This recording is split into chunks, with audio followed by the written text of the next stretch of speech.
Hello and welcome to the second episode of the Sideline podcast. I'm here with Fionn. How are you, Fionn? I'm good, Anna. How are you?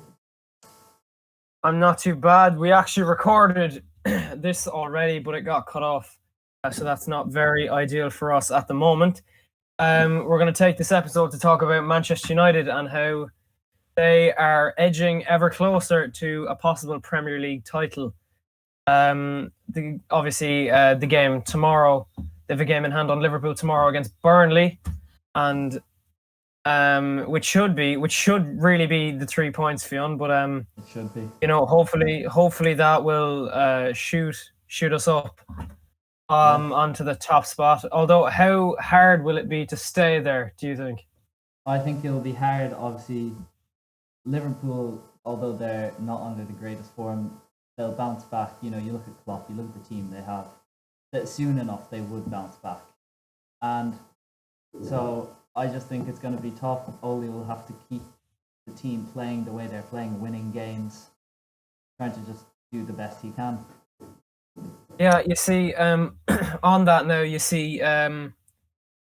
we can't really talk about the title race now without talking about Manchester City. Yeah. They're after, obviously, in the Carabao Cup, they beat us 2-0, which for me was a very convincing win, even though both the goals came from set pieces and were both scored by defenders. Yeah. Now, we did, obviously going into the game, a lot of people were really tipping Manchester United to win. But Man City really were playing like they were when Pep came in at the start. They're playing with a better tempo, I suppose, really. And Coming back into their form and everything. So. Yeah. Well, I mean, what I'm basically trying to say is that they've found love for the game again. Yeah. Yeah. So they found love for the game again. What I mean by that is, I suppose, obviously mutterings about they're getting tired of winning. I mean, what are your thoughts on that? I haven't heard of that, but I think that's not true. I just think they lost their form. Obviously, it happens to every team. It's happening to Liverpool now. It's happening to Chelsea. It happened to Arsenal, and they're coming back into it. I just think, obviously, with players out sometimes, I think they're just coming back to it, and they're playing well, and they could really challenge for the title this season as well. Well, you see, yeah, but that's the thing. But I mean, obviously, when you think back to them in 2018, I suppose, really, when they were at their peak, they were untouchable. They were playing brilliant football, and to be fair, Liverpool gave them a good run for their money that season. No one else could get close to them.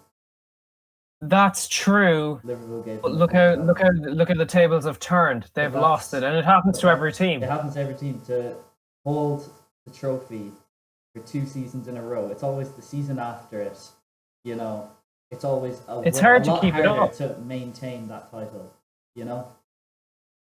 It's hard to keep up the form. It's hard to keep up the mindset, really, the winning mentality that this Manchester City team maybe lacked earlier in the season. But I mean, obviously, when you've Aguero and Gabriel Jesus out and a few more there, but they're playing very well. And Pep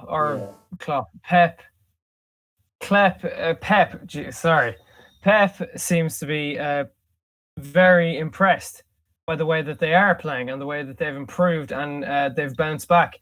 Yeah. And we've kind of went off topic from Man United, but I just thought it'd be good to address that because you can't really talk about the title race without that. But yeah, and with that, you have to speak about Pogba.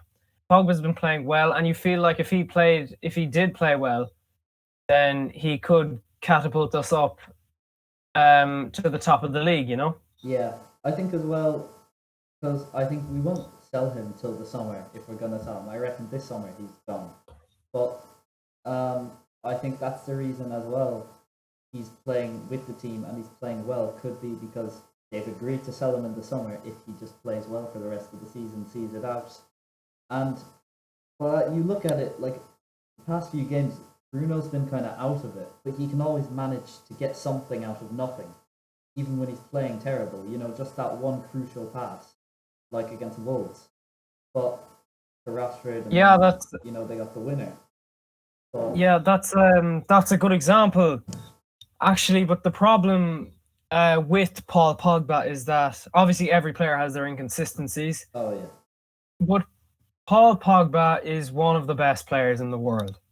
And he's so technically gifted that it's almost impossible to see him not wanting a big money move, even bigger, perhaps, than his move to Manchester United.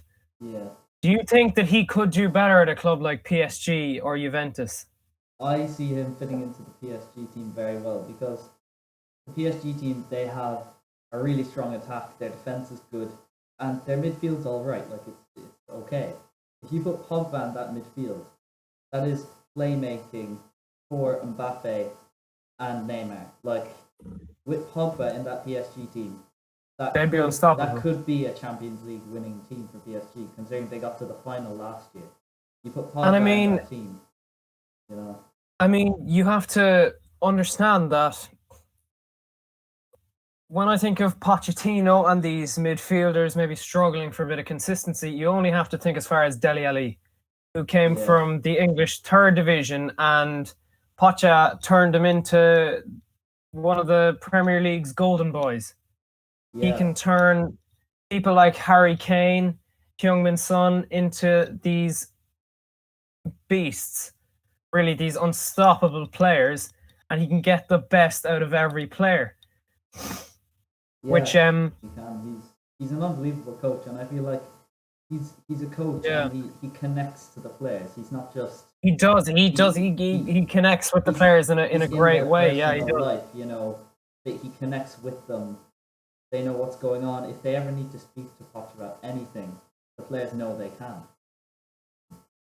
They can, yeah, and I think, well, that's his whole brand, really, isn't it? But I mean, Pogba, obviously, this season is essential for a title-winning team. Now, if Paul Pogba does leave in the summer, where does that leave Van de Beek in your eyes? I think that would bring him into the starting team, or else a lot more in the team. Because, he mightn't start, but he might sub in, or else he'll get subbed off. But it just depends on how Fred and McTominay are playing, because that duo partnership can be like nearly world class sometimes. Do you think that he could play at a sort of a left attacking midfielder in a 4-2-3-1 like Pogba was playing in the last few games? Do you think that Van de Beek could play in that position? I think he could, but I feel he would be better in that central position. But obviously, no one's going to challenge Bruno for that. That's the thing. No, but I mean, in a way, Van de Beek is almost too tidy. Yeah, he's a brilliant player, and you couldn't get the ball off him in a phone box. But the problem is, there's no phone box on a pitch. Yeah. And as an attacking midfielder, you need to be able to pick out these passes like Bruno, like De Bruyne. Yeah. I mean, obviously, look, the kid's young. He's young, and he's got a lot of improving to do. And he's still mastering his game. Yeah. But I think in the future, definitely, he could be a big player for Man United. And speaking of McTominay and Fred, McTominay bursting onto the scene with his captaincy. Absolutely.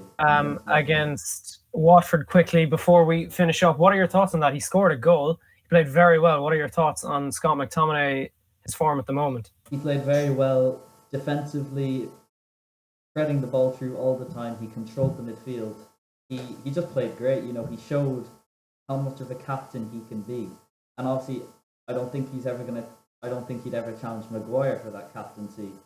But obviously, Scott McTominay's young, and like Maguire, he's not old. But McTominay has so much more time to become the captain of Manchester United. He can be a leader on the ball. Anyway, Fionn, we are coming up to the 10-minute mark. Thank you so much for speaking with me. Thank you, Anna. I'll see you in the next episode. Thank you. Bye. Bye.